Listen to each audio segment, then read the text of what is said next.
εν υπομνήσει. Μακαριότατε, σεβασμιότατοι και θεοφιλέστατοι Άγιοι Αρχιερείς, σεβαστοί πατέρες και αγαπητοί αδελφοί, καλωσορίζοντάς σας στο Πολιτιστικό Κέντρο της Ιεράς Αρχιεπισκοπής Αθηνών, θεωρώ πως την προαναφερθήσα φράση δεν θα τη βρει κανείς μόνο διαβάζοντας το πρώτο κεφάλαιο της Δευτέρας Επιστολής του Αποστόλου Πέτρου, αλλά θα μπορούσε να την ξεφυλίσει και στην επιστολή της ζωής του Σεβασμιωτάτου Μητροπολίτου Κορονίας Κυρίου Παντελεήμονος. Μικρό κεφάλαιο μόνο αυτής της μεγάλης επιστολής ζωής είναι και το τρίτο κατά σειράν βιβλίων του Σεβασμιωτάτου με τίτλο «Εκ του αγαθού θησαυρού, κενά και παλαιά», το οποίο σήμερα έχουμε την τιμή εδώ στο Πολιτιστικό Κέντρο της Ιεράς Αρχιεπισκοπής να παρουσιάζουμε. Ένα βιβλίο, όπως και τα δύο προηγούμενα, απάνθισμα κηρυγμάτων και ομιλιών του Σεβασμιωτάτου, κυρίως κατά την 30ετή περίπου διακονία του στον Ιερό Μητροπολιτικό Ναό των Αθηνών, αλλά και περιλήψεις κηρυγμάτων του σε πολλούς ναούς, όπως αναρτήθηκαν κατά καιρούς σε διάφορες ιστοσελίδες. Εκ του αγαθού θησαυρού, τόσο του Ευαγγελίου, όσο και της καρδιάς, διότι προϊόντος του χρόνου, της κηρυγματικής πείρας, κυρίως και εξόχως όμως των πνευματικών εμπειριών, το Ευαγγέλιο αναχωρεί ως βιβλίο από το ράφι της βιβλιοθήκης και εισέρχεται αναπαυόμενο ως εμπειρία Θεού στο χώρο της καρδιάς.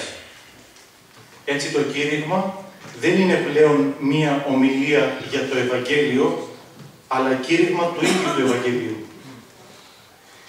Ίσως και η κρίση του κηρύγματος όλα τα τελευταία χρόνια να μην οφείλεται τελικά μόνο στην υποβάθμισή του σε ένα λειτουργικό πάρεργο ή σε μία αναγκαστική διαδικασία για την οποία δαπανάται η ελάχιστη προσπάθεια της αντιγραφής επικόλλησης από σελίδες ούτε καν βιβλίων,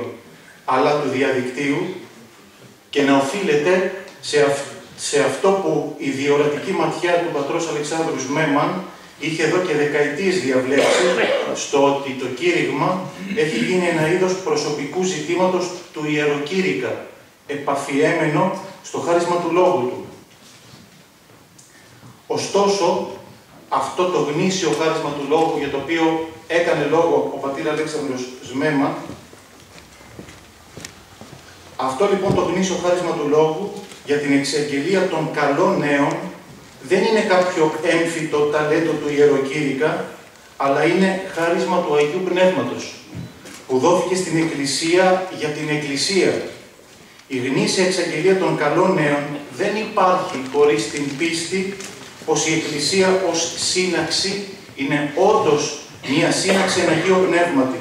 όπου το αυτό πνεύμα ανοίγει τα χείλη του κήρυκα για να εξαγγείλει και την διάνοια των ακροατών για να αποδεχθούν όσα εξαγγέλλονται. Ο εκκλησιαστικός κηρυγματικός λόγος δεν είναι θέμα ευφυΐας, είναι γέννημα πάθους. Είναι καρπός της οδυνόμενης, πάσχουσας καρδιάς στην αγαπητική σχέση της με τον ένα Κύριό της, χάριν της σωτηρίας του ενός ανθρώπου. Κηρύσσοντας δεν φλιαρούμε, αλλά πάσχουμε, πιστεύουμε και τότε λαλούμε. Κενά και παλαιά, ως λακωνικός υπότιτλος στην εξώθυρα του βιβλίου. Παλαιά, διότι αναμφίβολα ο συγγραφέας, μετά από πολλές δεκαετίες ποιμαντικού κόπου, βρίσκεται στο γέρμα της κηρυγματικής του και όχι μόνο διακονίας, και με το περιεχόμενο και του σημερινού βιβλίου του διατρανώνει πως θεωρεί νόμιμο και δίκαιο και αναγκαίο όσο ζει σε αυτό το θνητό σκήνομα, όπως προανέφερε ο Μέγας Απόστολος Πέτρος, να μας διεγείρει, να ανιστά τα πνεύματά μας με μία υπόμνηση. Είναι σαν να μας λέει, ακολουθώντας το νόημα των λόγων του Αποστόλου Πέτρου, είναι αλήθεια ότι ο καθένας μας αφήνει κάποια αποτυπώματα στη ζωή, τα οποία θα ψάξουμε να τα βρούμε όταν εκείνος θα είναι διαστατός απόν. Εάν τα αποτυπώματα αυτά γράφηκαν επάνω στην άμμο της προχειρότητας ή επάνω στα ύδατα μιας διαρρέουσας επιφανείας ή ακόμα επάνω στο πέταμα κάποιου κτηνού της υπερηφανίας και του βερμπαλισμού, δεν θα βρεθεί τίποτε απολύτως. Όταν όμως γραφούν στην καρδιά, με την διεισδυτικότητα του πρωτότυπου, με το ανεξίτηλον μιας ταπείνωσης κατά τρόπον θεοπρεπή, τότε θα μπορούν να ανεβρεθούν και να στηρίξουν σε περιόδους δύσκολες, να αναβρεθούν στο πολύτιμο υπέδαφος μιας εσωτερικής ανασκαφής, μιας καταδυτικής εναγώνιας αναζήτησης. Και να, όχι διότι ο κηρυγματικός λόγος διατυπώνει καινούργιες αλήθειες ή διαμορφώνει καινούργιες παραβολές ή μιλά για καινούργια πράγματα, αλλά διότι πραγματευόμενος το σύνηθες και γνωστό, το επαναλαμβανόμενο και πολλάκις διατυπωμένο, προσφέρει μια παρθενική όραση μπροστά σε τοπίο καθημερινό.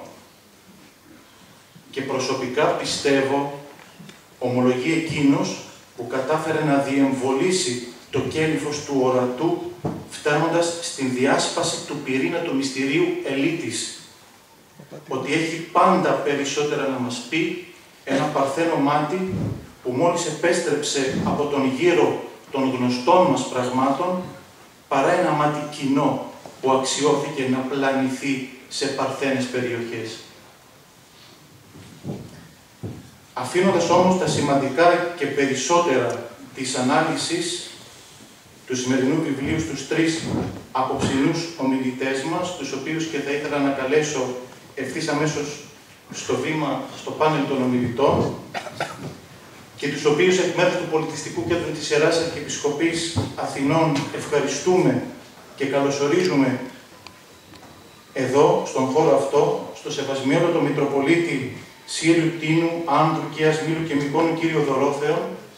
ποιμένα που όργωσε και οργώνει κηρυγματικά και ως ιεροκήρυκας, αλλά και ως επίσκοπος την ιστορική επαρχία του, το Σεβασμιότατο Μητροπολίτη Πειραιώς Κεφαλήρου, κύριο Σεραφείμ, γνωστό σε όλους για την ρητορική του δεινότητα και το υψηλό επίπεδο της εκφραστικής του ικανότητας, και τον εδεσιμολογιότατο πρωτοπρεσβύτερο πατέρα Αντώνιο Πινακούλα, θειασότη του καρδιακού κηρύγματος και συγγραφέα μέχρι τώρα 3 συλλογών κηρυγμάτων που έγιναν ασμένως δεκτοί στον χώρο του Ιερού Κλήρου. Ευχαριστούμε εν τέλει τον Σεβασμιότατο Μητροπολίτη Κορωνίας, κύριο Παντελεήμονα, για τα όσα μέχρι τώρα έχει αποταμιεύσει στις καρδιές μας με το λόγο του, και ευχόμαστε για πολλά ακόμα χρόνια να συνεχίσει να μας διεγείρει εν κηρυγματική υπομνήση. Σας ευχαριστώ.